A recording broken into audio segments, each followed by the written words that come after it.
പ്രശസ്ത ആയുർവേദ ചികിത്സകനായിരുന്ന ശ്രീ ലൂയിസ് വൈദ്യരുടെ പിന്തുടർച്ചാ സ്ഥാപനം 70 വർഷത്തെ ചികിത്സാ പാരമ്പര്യമുള്ള Shreyas Ayurveda hospital and research centre Kumbalangi. Kochi നഗരസഭ തോപ്പുംപടി 11ാം ഡിവിഷൻ കൗൺസിലർ ഷീബ ഡുറമിന്റെ നേതൃത്വത്തിൽ വിദ്യാർത്ഥികൾക്കായി കരുതൽ 2025 പഠനോപകരണ വിതരണം സംഘടിപ്പിച്ചു. നഗരസഭ 11ാം ഡിവിഷൻ കൗൺസിലർ ഷീബ ഡുറോമിന്റെ നേതൃത്വത്തിൽ വിദ്യാർത്ഥികൾക്കായി കരുതൽ 2025 പഠനോപകരണ വിതരണം സംഘടിപ്പിച്ചു. ഡിവിഷനിലെ 5000-ൽ പരം വിദ്യാർത്ഥികൾക്കായി നടത്തിയ പഠനോപകരണ വിതരണം KJ മാക്സി MLA ഉദ്ഘാടനം ചെയ്തു.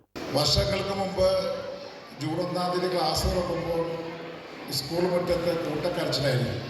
കുട്ടികളുടെയും കുട്ടികളുടെ അമ്മമാരുടെയും എഴുന്നേൽക്കെ പോയി കുട്ടികൾക്ക് ഏറെ സന്തോഷത്തോടുകൂടി സ്കൂളിലേക്ക് വരാനുള്ള പ്രവേശനോത്സവമാണുള്ളത്.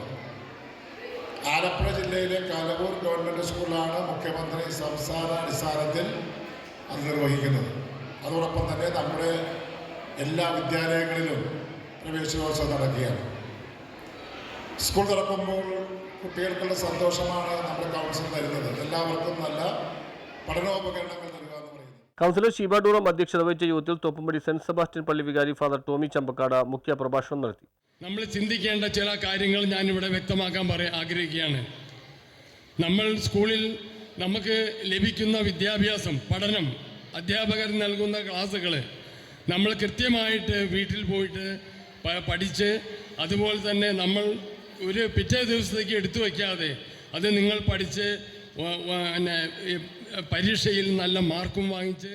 SNDP union Kochi taluk secretary Shane Koottunkal, Kerala വ്യാപാരി വ്യവസായി ഏകോപന സമിതി Thoppumpady unit president S. Latheef, AES chairperson AG Anila, Valumal residence association secretary Radhakrishnan, Sangeetha residence association president CP Xavier തുടങ്ങിയവർ സംസാരിച്ചു.